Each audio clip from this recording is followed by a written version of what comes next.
Hello अस्सलाम वालेकुम friends, good morning. आज की इस वीडियो में मैं आपके साथ शेयर करूंगा नॉर्थ अमेरिका का पॉलिटिकल मैप। और ये मेन इस वीडियो में मैं आपके साथ कंट्री के बारे में डिस्कस करूंगा, कौन सी कंट्री कहाँ पर है।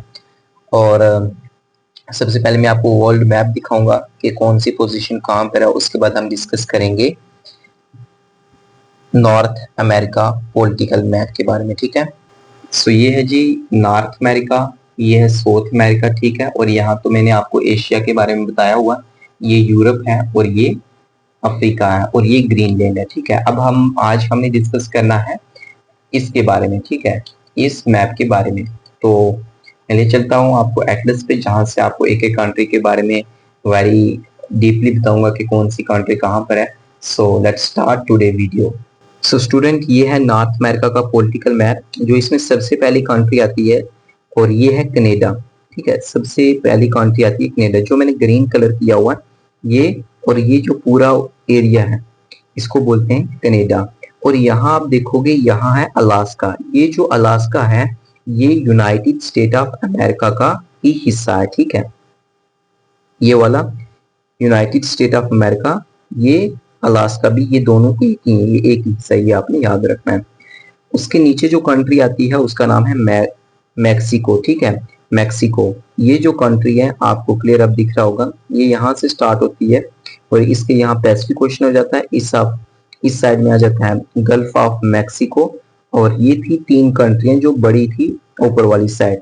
अब ये जो नीचे आपको थोड़ी सी दिख रही है, ये भी 7 कंट्री हैं छोटी छोटी। मैं एक एक आपको जूम करके बताऊंगा। सबसे पहले है गोटमाला, ठीक है। ये जो ऑरेंज कलर में दिख रही है ये है गोटमाला। उसके आगे आता है बिलीज।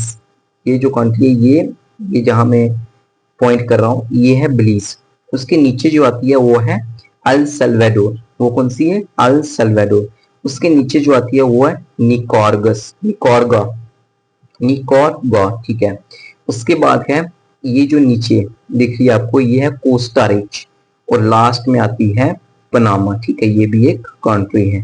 तो ये है नॉर्थ अमेरिका का पॉलिटिकल मैप। और इसके आज हमने कंट्री के बारे में जाना। एक बार क्विक रिवीजन कर लेते हैं इसके बारे में। सबसे ऊपर आता है कनाडा, कनाडा के नीचे आता है यूनाइटेड स्टेट ऑफ अमेरिका और उसके नीचे आता है मैक्सिको। सबसे ये जो बड़ी आपको कंट्री दिख रही है कनाडा, उससे नीचे यूनाइटेड स्टेट ऑफ अमेरिका, उससे नीचे मैक्सिको, उससे नीचे ग्वाटेमाला, उससे नीचे जो आती है वो बेलीज आती है, फिर होंडुरस, फिर अल सल्वाडोर, फिर निकारागुआ, फिर कोस्टा रिच, फिर पनामा, ठीक है। और उसके नीचे स्टार्ट हो जाता है साउथ अमेरिका। बेसिक इंफॉर्मेशन अगर आपने करनी है तो आपके पास एटलस होना चाहिए। अगर आप ऐसे ही लिखोगे कि Canada now United state of America notebook पे, तो उससे आपको समझ नहीं आएगी जब तक आप मैप नहीं देखोगे कि कौन सी कंट्री कहाँ पर है। और हमें याद रखना है ना, हम कोई भी विजुअलाइज चीज करते हैं, कोई भी थिंग्स करते हैं तो वो हमें याद रहती है।